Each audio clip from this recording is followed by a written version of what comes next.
इस वक्त मैं मौजूद हूँ गाजियाबाद के दासना में। जिस तरह से लगातार बसपा का जो डेलीगेशन है वो जगह जगहों पर जाकर के मीटिंगें कर रहा है, और इस मीटिंग का उद्देश्य यह है कि आगामी 9 तारीख को जो एक महासभा होनी है, उस महासभा को लेकर के इस वक्त मेरे साथ में जो है राष्ट्रीय महासचिव और पश्चिम उत्तर प्रदेश प्रभारी और सभी मंडल के प्रभारी मेरे साथ मौजूद है, बाबू मुनगार जी। और इनसे मैं सवाल करूंगा जानने का कि क्या कहना है, लगातार जो मीटिंग हो रही है, सभाएं हो रही है, लोगों को जोड़ा जा रहा है, क्या उद्देश्य इसका चलना चाहिए? देखिए, आज का जो प्रोग्राम है ये बहुजन समाज पार्टी के संस्थापक की बुनियाद की 9 अक्टूबर के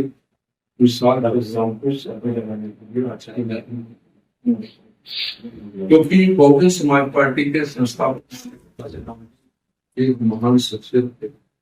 जिन्होंने देश में रहने वाले कमजोर मजलूम बेसहारा लोगों के लिए, दलितों के, पिछड़ों के, मुसलमानों के, प्रताप से गरीब लोगों के लिए 80-90% लोगों के 80-90% लोगों के अधिकारों के लिए अपना एक जीवन का एक पद समर्पित किया। आदरणीय बहन जी ने अपने निर्देश दिया है अब की बार उनके पुण्यतिथि लखनऊ के माननीय काशीराम स्मारक पर सब लोगों को पहुंचकर श्रद्धांजलि करनी है और इस विशाल प्रोग्राम। अच्छा, एक सवाल हमारा आपसे है कि जो बीते जो 2022 और 24 को लेकर के जिस तरह से बसपा का जो एक मजबूत जो संगठन रहा है, या यूं कहा जाए उनका वोट बैंक रहा है, वो कहीं ना कहीं कमजोर होता नजर आ रहा है। इसको मजबूती देने के लिए क्या क्या कार्यक्रम किया जा रहा है? क्या मतलब आने वाले समय में किस तरह से आप इसको मजबूती के साथ जो है? देखिए, ये आपको बताओ, बहुजन समाज पार्टी कभी कमजोर नहीं थी और ना आज कमजोर। एक साजिश के तहत बहुजन समाज पार्टी ने सहयोग किया। जब 2007 में बहुजन समाज पार्टी की सरकार 2007 से लेकर 12 तक चली, या 3 बार चली, तो 4 बार की सरकार में इस तरीके के कार्य हुए। सब समाज के समाज को रोजगार दिया गया, सब समाज का विकास किया गया, सब समाज में नई नई योजनाओं का लागू करके इस देश को संपन्न, इस प्रदेश को संपन्न बनाया गया और साथ साथ कानून व्यवस्था की गई। ऐसे हालात में लोगों को लगता था कि आने वाले 2012 में उत्तर प्रदेश में फिर बहुजन समाज पार्टी, जो हमारे विरोधी लोग थे वो बहुत चिंतित थे, चाहे समाजवादी पार्टी के लोग हो, भाजपा के लोग हो, चाहे कांग्रेस के लोग हो या अन्य पार्टियों के लोग हो। उन्होंने फिर एक सोची समझी साजिश के तहत ये सोचा कि अगर इस बार उत्तर प्रदेश में बहुजन समाज पार्टी की सरकार होगी तो फिर देश में बहुजन समाज पार्टी की सरकार बनेगी, और एक रणनीति तैयार करी 2012 के चुनाव में कि हम जीतेंगे बहुजन समाज पार्टी। अच्छा, मंत्री जी, ये कहा जाए कि जिस तरह से 2017 के या 2012 के बाद जो है लगातार आप नीचे की तरफ जा रहे हैं, लेकिन ऐसा प्रतीत होता है कि जैसे कि मुसलमान और पिछड़ों का कुछ हक जो है छीना गया, उनका ऐसा फील हो रहा है क्या? मैं आपको बताऊं,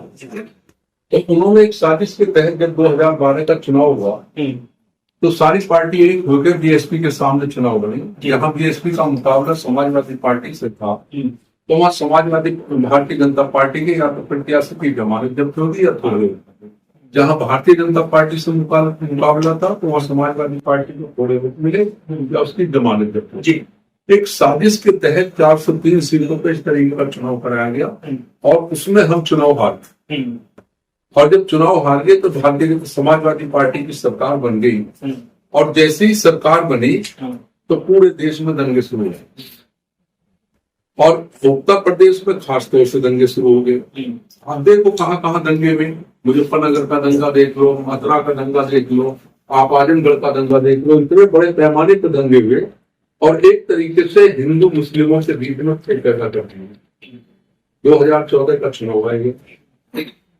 उन्होंने बड़े कोरे नारे दिए भाजपा वालों ने, गरीबों को लखपति बना दिया, विदेश से काला धन लाए के,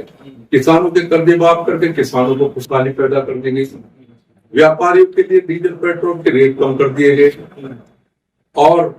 नौजवानों के लिए 2 करोड़ लोगों को रोजगार देने का वादा कर लिया गया। लेकिन ये सारे कोई सच्चे साबित नहीं हुए और हालात ऐसे पैदा हुए कि मीडिया का सहारा लेके एक भारतीय जनता पार्टी को हराने वाला होगा, एक जिताने वाला होगा। 2014 के चुनाव में ये हुआ, 2017 में ये हुआ, 2022 में हुआ, 2024 में। जो लोग ये चाहते थे कि भाजपा हारे,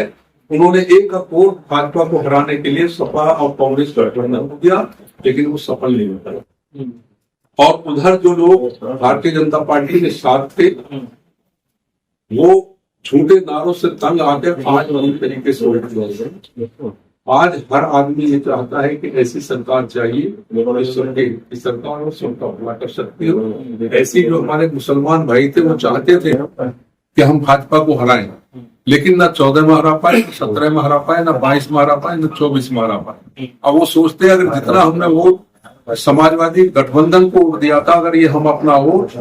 बहुजन समाज पार्टी को के वोट में मिला दे तो न 14 में बन सकती भाजपा की सरकार, न 17 में, न 22 में, न 24 में। आज उनके दिमाग में बात आ चुकी है और पूरी तरीके से उन्होंने मन बना लिया कि हम बहुजन समाज पार्टी के साथ रहेंगे। और जो लोग छोटे नारों में फंसे थे, उन्होंने मन बना लिया है कि अब हमें भारतीय जनता पार्टी को यहाँ से फेंकना है। और सब लोगों ने तय कर लिया है कि अगर यहाँ से भारतीय जनता पार्टी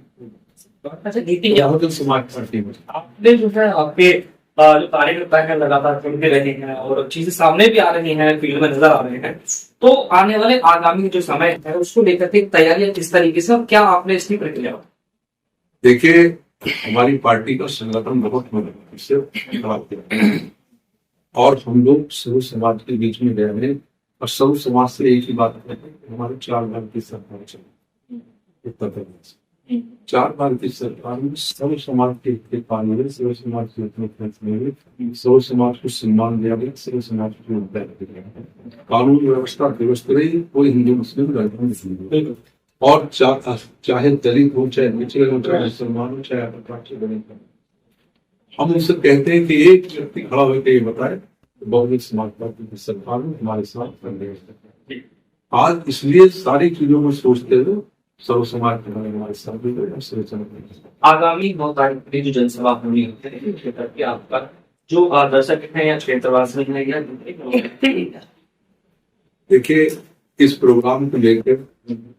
जो बहुजन समाज पार्टी सरकार में बैठे हैं, वो भी सभी सर्व समाज के भाई बहुजन समाज पार्टी की सरकार में देख चुके हैं। वो भी ये सोचते हैं कि इस प्रोग्राम को हम भाई का हमें उम्मीद है